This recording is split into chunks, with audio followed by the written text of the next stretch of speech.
Hi friends, hello. అందరు ఎలా ఉన్నారు? అందరు బాగున్నారని నేను అనుకుంటున్నా. ఇవాళ రెసిపీ సేమియా. ఒక గిన్నె పెట్టుకొని గిన్నెలో సేమియా వేసుకొని బాగా వేయించుకోవాలి. సేమియా వేసేదానికంటే ముందు నెయ్యి వేసుకోండి. వేసి సేమియా బాగా వేయించుకోవాలి.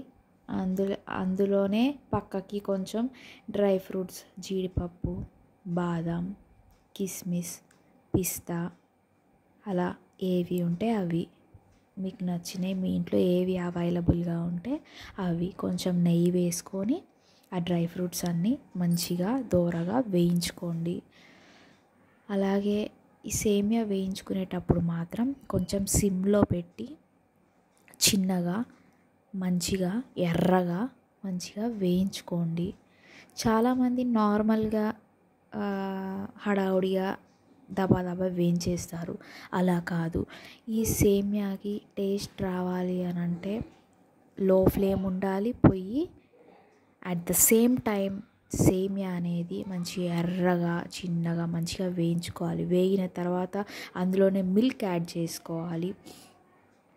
మిల్క్ మనకి తగినంత, మనం ఎంత అప్లై చేసుకోవాలి మిల్క్ అనుకుంటే అంత మంచిగా మిల్క్ పోసుకొని మంచిగా కలుపుకోవాలి.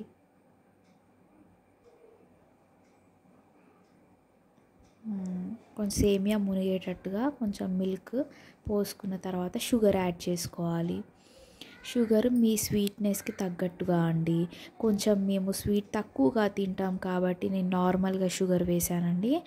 మీరు కొంచెం ఎక్కువగా స్వీట్ తినే వాళ్ళైతే కొంచెం ఎక్కువగా యాడ్ చేసుకోండి షుగర్ యాడ్ చేసుకున్న తర్వాత కొంచెం సేమియా అనేది మంచిగా బాయిల్ అయ్యాక, మంచిగా ఉడికాక యాలకుల పొడి వేసుకోండి.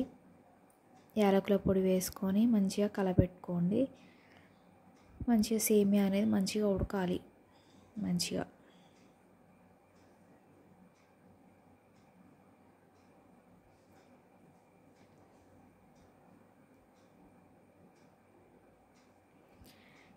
సేమియా అనేది మంచిగా ఉడకాలి. ఇంకొన్ని పాలు యాడ్ చేసుకోవాలనుకుంటే ఇంకొంచెం యాడ్ చేసుకోండి. నేనైతే కొంచెం యాడ్ చేసుకుంటున్నాను పాలండి. పాలు యాడ్ చేసుకొని మంచిగా కలుపుకోవాలి.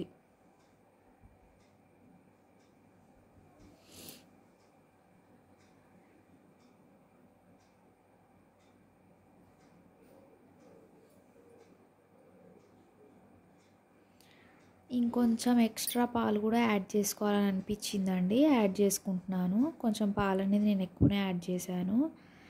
కొంచెం ఇలా లూజ్గా సేమియా ఉంటేనే బాగుంటుంది కదా. అలా ఇక సేమియా అనేది దాదాపు రెడీ అయిపోయిందండి. ఇక సర్వింగ్ ప్లేట్లో తీసుకుంటే అయిపోద్ది.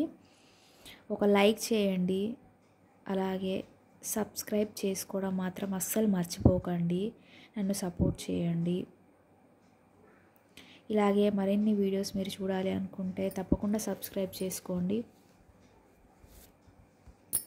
Thank you for watching. Bye.